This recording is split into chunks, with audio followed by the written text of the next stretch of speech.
பைரி திரைப்படம் எப்படி இருக்கு? டி.கே புரொடக்ஷன் சார்பாக வி. துரைராஜ் தயாரிப்பில் ஜான் கிளாடி இயக்கத்தில் சையது மஜீத், மேக்னா மற்றும் சரண்யா ரவிச்சந்திரன் உள்ளிட்டோர் நடிப்பில் பிப்ரவரி 23 வெளியாக உள்ளது பைரி திரைப்படம். புறா பந்தயத்தை மையமாக வைத்து 2.30 மணி நேரம் நகரும் காட்சி நேற்று முன்தினம் நடந்த பத்திரிகையாளர்கள் காட்சியில் பார்ப்போரை திருப்திப்படுத்தியதா என்று பார்க்கலாம். கன்னியாகுமரியில் உள்ள அருகுவளை பகுதியில் தலைமுறையாக புறாக்களை வளர்த்து பந்தயத்திற்கு விடுவதை வழக்கமாக வைத்திருக்கிறார்கள். இந்நிலையில் சையது மஜீத்தும் அந்த பகுதி வாசிகளுடன் சேர்ந்து புறா பந்தயப் போட்டியில் ஈடுபட்டு கோட்டை விட்டுவிடுவாரோ என்ற பயம் மஜீத்தின் தாயாருக்கு இருந்தது. இதனால் தனது மகனை அவர்களிடம் பழகவிடாமல் தவிர்த்து வந்தார். இருந்தாலும் மஜீத்துக்கு புறா மீதான ஆசை விடவில்லை. எனவே தன் வீட்டின் மாடியில் புறாவை வளர்க்க ஆரம்பிக்கிறார். தாயாருக்கோ பிடிக்கவில்லை. இன்னொரு பக்கம் புறா பந்தயத்தில் எதிர் அணி செய்யும் சதி. இந்த சதியில் சிக்கிக்கொண்டு போராடும் மஜீத். இறுதியில் மஜீத்தின் நிலை என்ன ஆகிறது என்பதுதான் படத்தின் மீதி கதை. படம் பற்றிய அலசல். வில்லுப்பாட்டு வழியே கதையை பாட காட்சிகளும் அதற்கு ஏற்றவாறு அமைந்திருப்பது படத்தின் பிளஸ் பாயிண்ட். எந்த திசையும் திரும்பாமல் புறா பந்தயத்தின் அடிப்படை காட்சிகளையே மையமாக வைத்து நகர்கிறது. அப்படி காட்சிகள் நகர்ந்தாலும் மேக்கிங் மற்றும் விறுவிறு காட்சிகள் இருந்ததால் சற்றும் போர் அடிக்கவில்லை. இருந்தாலும் ஒரு சில இடங்களில் முகம் சுளிக்க வைக்கிறது.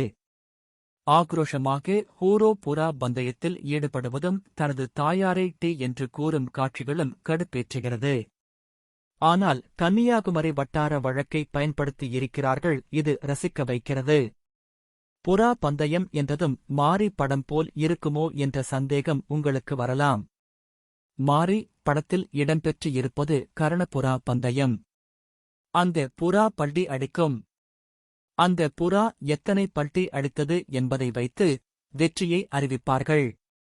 பைரி படம் பேசுவது சாதா புறா அல்லது வளர்ப்பு புறா பந்தயம். இதனை டிப்ளர் ரேஸ்னு சொல்வார்கள். இந்த பந்தயத்தில் புறா காலில் முத்திரை போட்டு பறக்க விடுவார்கள்.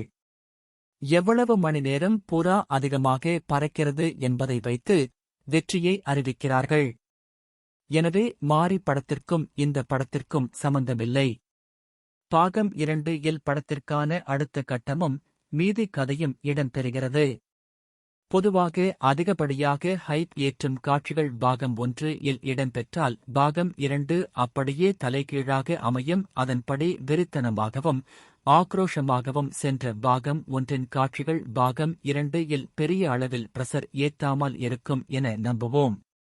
இப்ப இருக்கிற டீன்ஸ் படத்தில் ஹூரோ என்ன செய்தாலும் தன்னுடைய ரியல் லைஃப்லையும் அதனை செய்யலாம் என்ற எண்ணத்திற்குள் செல்கின்றனர். படத்தை படமாக பார்க்காமல் அதில் இருக்கும் நெகட்டிவை விரைவாக எடுத்துக்கொண்டு அதை கெத்து என்று நினைக்கிறார்கள். இப்படி இருக்கையில் பைரி படம் கன்னியாகுமரியில் நடக்கும் உண்மை சம்பவத்தை எடுத்துரைத்தாலும் ஹூரோ எல்லாரையும் அடித்துக்கெட்டு தனது தாயார் பேச்சையும் கேட்காமல் தன் போக்கில் திரியும் காட்சிகளை கெத்து என்று நினைத்துக் கொள்ளாமல் இது கதைக்காக வைத்திருக்கும் காட்சிகள் என்று ரசிகர்கள் நினைத்தால் மகிழ்ச்சிதான்.